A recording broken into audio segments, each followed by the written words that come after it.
cuites leur fourche, nos papous et nos mamies, les mêmes qui nous libéraient un an après la guerre. Pour nous, on prie la suite d'Hitler et souvent je me dis ça a pas beaucoup changé, c'est pas nous qui méritent d'être internés. Quand je vois les commentaires postés sur internet de visages d'anges qui parlent comme des crânes rasés, j'essaye de leur faire comprendre mais ils veulent pas écouter. Donnent tous envie de rendre ces sales races de crever. Ça me rend vraiment triste de voir qu'en 2012 les racistes sur Facebook font encore leur partouze, déversent leurs propos blessants, insultent nos vieux et nos enfants. Qu'est-ce qu'on peut y faire? Aujourd'hui c'est comme ça, avant ça l'était, et je crois que ça le restera. Le père du mépris, il paraît que c'est l'ignorance, mais moi j'y arrive pas devant tant d'ignorance. Le gitan, fils du vent, perd son souffle au fil du temps. Enfant, il se sent déjà grand, voit son père devant l'agent, qui lui monte le camp, lui il monte le son, le cliston se retourne, tu connais la chanson.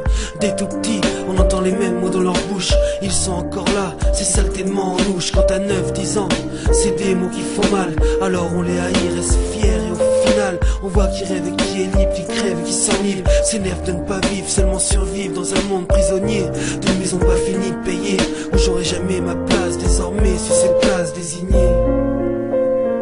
J'aurai jamais ma place désormais sur cette place désignée.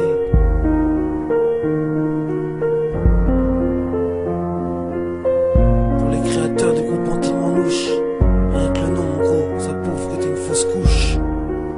Comme tu dirais, c'est juste les pensées d'une saleté de manouche. Comme tu dirais, c'est juste les pensées d'une